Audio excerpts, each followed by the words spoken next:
I'm Glenn Wu. I'm with Blockdaemon, and I've been with Blockdaemon for about 2 years now. And prior to that, I joined the industry back in 2018. I was heading up Ledger's APAC business. Ledger, as you know, is a hardware wallet company. And before that, I was based out of Hong Kong, in banking and other companies in TradFi space. So who's Blockdaemon?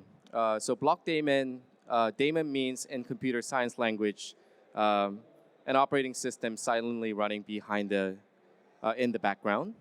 And but silently in the background of the top 100 crypto institutions and other traditional financial institutions that are coming into this space, we are actually contracted with about 50% of the top 100 crypto companies globally. So in a lot of the services that you see, exchanges, custodians, asset management services, behind the scene, there's Blockdaemon. And we're a node blockchain API access company, and we're running about 100,000 nodes globally. So that makes us the biggest node runner in the space, both a combination of blockchain access nodes, but also Ethereum validator nodes as well. And today we're going to talk a little bit about wallets. We have cryptographers that have more than 15 years of experience leveraging MPC cryptography technology to bring wallets, institutional wallets, and also retail Web3 wallets for the industry. And we're going to spend a little bit of time talking about that. Here are some of Blockdaemon's investors, and we have a good mix of TradFi investors like Goldman Sachs, Citibank, but we also have investors like HashKey that are more crypto native.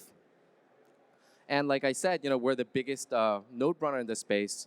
So, a lot of the crypto service providers are relying on Blockdaemon's, node as a service to power their wallet services and other, staking services and other type of crypto services. And also behind the scene, when it comes to staking, we are partnered with multiple custodians globally. And through them, we are providing our non-custodial proof-of-stake staking services behind the scene. Okay? Now, why is Blockdaemon here in this industry? So I think the ultimate end goal is for us to bring the next billion users onto Web3. And there could be projects that are crypto natives that may be building some very fancy AMM DeFi stuff on layer 2 on Ethereum, for example. But in my perspective, that's not going to bring the next billion users onto Web3. Because now if you want to bring the next billion users, we need to talk about what the normal people, so-called normie in our terms, would care about. So we really need to get the existing Web2 institutions to really buy into this idea. And Blockdaemon's in the game of helping them, develop the right tooling so that, their existing hundreds of millions of members can, don't really need to worry about all the complicated crypto blockchain stuff, but can onboard to the existing Web2-like apps and, websites and so on and so forth, very, very smoothly. So that's the reason why we're here. So for today, we're going to talk about wallets. And wallets, they're basically, there's the institutional wallet and there's the retail wallet. And wallet's very, very important because wallet to Web3 is like email in Web2, right? So, email, fast forward to today, we use email for basically our identification into the internet world. So we use our Gmail and other mails to basically authenticate that it's me, with our airlines, with our banks, and with our credit card companies and so on and so forth. Games, if you play games as well. And basically that Web3 wallet serves exactly that. So Web3 wallet is your identity. on the Web3 world, the second, the next generation internet. But, it's even more important than just an email because, on Web3 wallets, you don't just send information, you actually send value. And the value, the terminology itself could be very, very broad in the Web3 world. Obviously you have your crypto, Bitcoin, Ethereum, and the long list. But you're also talking about your decentralized IDs, your NFTs, your tickets, your mileage points, and so on and so forth. So basically, to think about this wallet in Web3, you can easily just think about your email access here. Now, what are some of the challenges of the Web3 wallets? As you know, there's the non-custodial wallets, and non-custodial wallets are the likes of MetaMask, where the end users take custody of the public and private key. And there are the custodial wallets where companies that are operating exchanges and custodians will basically operate these custodial wallets, and you as an end user may not necessarily have the blockchain keys, but you basically go through these third parties and your assets are with them.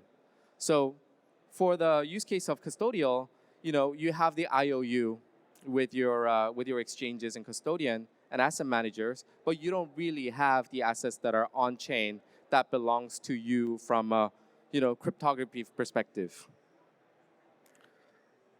So here are some of the key characteristics of non-custodial and custodial wallets. Obviously, whoever that's had the experience of your first time setting up a MetaMask wallet or a Ledger wallet or any kind of decentralized wallets, then it could be very, very daunting, right? And knowing that if you lose your wallet and also your 24-word C phrase, then whatever you own in that wallet could forever disappear. That could be very, very scary, right? On the other hand, custodial wallet, you're basically giving your responsibility away to a third party, and you've seen hacks happen with these exchanges as well. So if you're going to use something that's custodial, you have to basically do your due diligence whether this third party is trustworthy or not. So some of the challenges of Web3 wallet, like I said, it's very complicated to onboard. Security, it's not as easy because if you have a lot of assets in your decentralized wallet, then how do you actually protect the wallet itself and the key to make sure that you don't lose it, right? And also, if you want to give away your assets to, if you pass away, for example, and if you want to give your rights to your family members, then it's also quite a complex challenge to achieve that as well. And also, your typical MetaMask or your typical crypto wallet doesn't really do much other than sending and receive crypto. That's about it. But if you look at some of the other Web2 applications, then you can actually do way more than just sending and receiving, but it's got other features in there as well. And also, another side of the story will be the custodial wallet. So, why can't Web2 companies like our banks or TradFi banks offer custodial wallets for everyone, just like in the old days? Not all companies want to be banks. It's a very challenging task to actually be banks. And blockchain key management is very, very difficult because if there's a custodial wallet that has billions of dollars inside, then basically you need to have the right amount of technology, security, but also operational, risk mitigation measures as well. Because a lot of the hacks that you've seen happen in the crypto space, some of them were hacks, but most of them were actually insider jobs. So it's really difficult to make sure that you have the right kind of measures in place. And you also need multiple licenses as well. You might need a banking license, trust license, VASP license, exchange license, and so on and so forth. So that could be very costly and difficult to maintain. And also, in a lot of jurisdictions, high capital requirement of being a custodian is very penalizing. So, for example, in Hong Kong, in order to set up a custodial shop for crypto, you need 10 million Hong Kong dollars, which is about 2 million Aussie dollars, just to kind of get the license. And on top of that, you need to get other multiple licenses, which may require a higher capital requirement. And you also have the accounting and reporting burdens you might need to set up like segregated accounts and so on and so forth. So basically, what does the market want? The Web2 market wants the best of both worlds, right? And we believe the best of both worlds could be achieved by what's called in multi-party computation, cryptography technology. So as you can see in the diagram here as well, multi-party computation is basically a key that is sharded into multiple pieces. So in this example, there are 3, but you have the flexibility of having 2 or 3 or 4 or 5, depending on the kind of throughput that you need. And different from multi-sig, where you take a complete private key and shard it into multiple pieces, and then the multiple pieces can basically regenerate it into a single piece. MPC key shares are generated independently. So at no point in time there's the full key that exists in the database. And as compared to something like a multi-sig, MPC technology is a lot more scalable. It's a lot more robust, higher throughput, and also it's agnostic for different kind of blockchains where where the multi-sig you may need to deploy different key management for the blockchains that you want to support individually. So how can institutions maximize value, and why do they want to set up Web3 department or Web3 business? So of course, blockchain and Web3 adoption is coming. There's a huge benefit in it. And what these Web2 companies want is they want to basically allow the users to go through the same experience, same experience and experiment that these end users go through. But basically, they don't need to know, the end users don't need to know that the assets that the retail users have in their wallets are Web3 wallets or crypto assets. And of course, yes, so if you actually, as a brand, like say for example, Nike, if you want to give Web3 experience to your millions of your end users, you can't expect the end users to plug in your MetaMask because it's not a smooth experience. And also after you interact and use the services that these Web2 companies provide, they can always take away their assets into the blockchain world, and then they can plug into your competitors' applications and do other things with it. And you don't want that to happen when it comes to brand experience and stuff. And what do the users want? It's very simple. Users don't want the complex crypto wallet experience. They want something very simple. They want something like as if you're using your Uber app, something that is very easy to use. And users are scared of losing their wallets and their recovery keys. So yes, so that's not what the retail users want, and that's hindering from 1 billion users to come into the space. So what we have at Blockdaemon, we have the MPC technology from a company that we acquired about a year ago called Sepure. So Sepure is the Sepure team, the cryptographers, are the first ever team to commercialize the multi-party computation technology. And we have built wallets for custodial use cases and also for retail use cases that we call Web3 wallets. So here are some of the examples of Web3 wallets use case. So obviously, crypto exchanges can provide non-custodial crypto services so that they can remove themselves from the custodial risks. And you have the existing, super apps, the banking apps and the financial apps where, you as an institution can make NFTs and, other kind of loyalty points available to the end users. And you could be an e-commerce company. And you can integrate, payments in crypto and stablecoin and so on and so forth. And in the future, maybe CBDC as well. And this will be an example of a gaming company. There could be a lot of Web2 companies. I mean, I'm talking to a lot of them in Korea and Japan, where you might already have tens of millions of monthly active users, and you want to convert them into a Web3 user because there's a huge benefit in it. So from that perspective, the gamers are not crypto native people. So you can actually offer a very, very simple Web3 wallet. You don't have to be worried about the recovery and stuff, and then they can simply access their wallets and earn their coins and their avatars and things like that.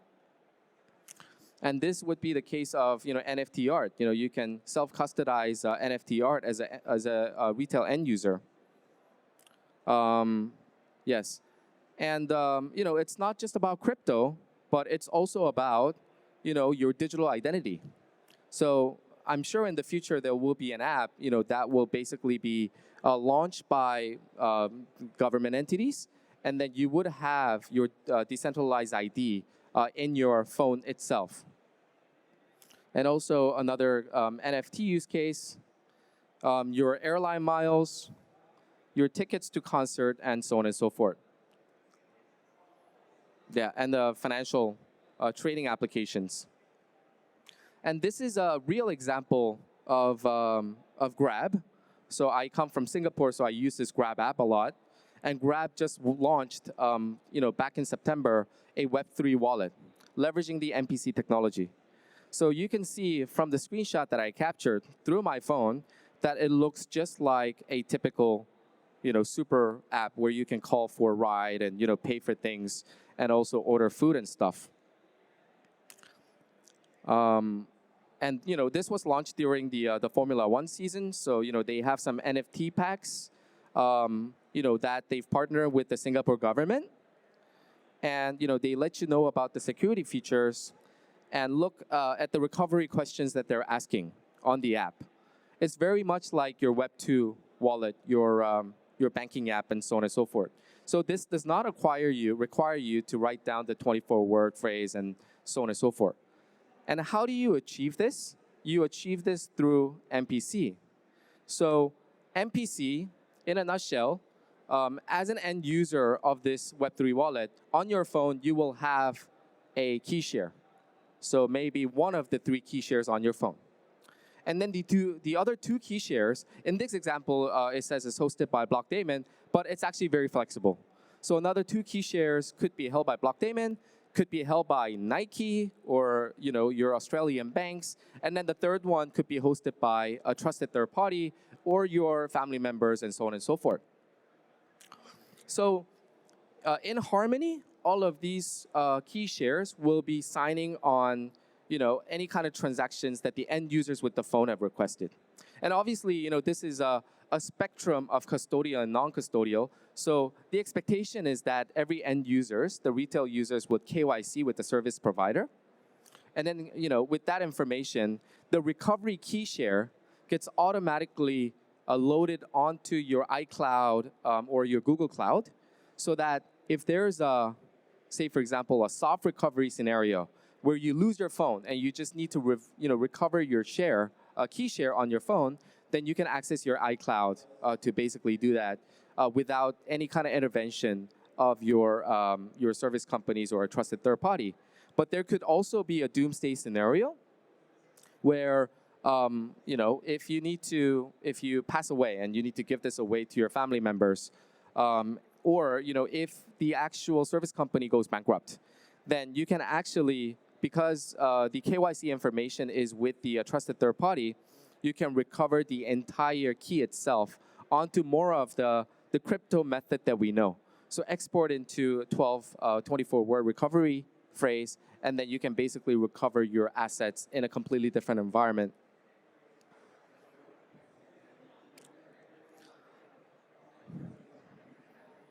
Okay, so the Web3 adoption from the Web2 companies is already in acceleration, as you could see from my Grab example. And there will be more companies that will be leveraging the MPC technology to launch the wallets themselves as well. And we are, as Blockdaemon, running behind the scene with these MPC security technology, also with node access and staking services behind the scene as well. And I'm personally very excited about the new entrants. I'm sure it's coming in Australia as well.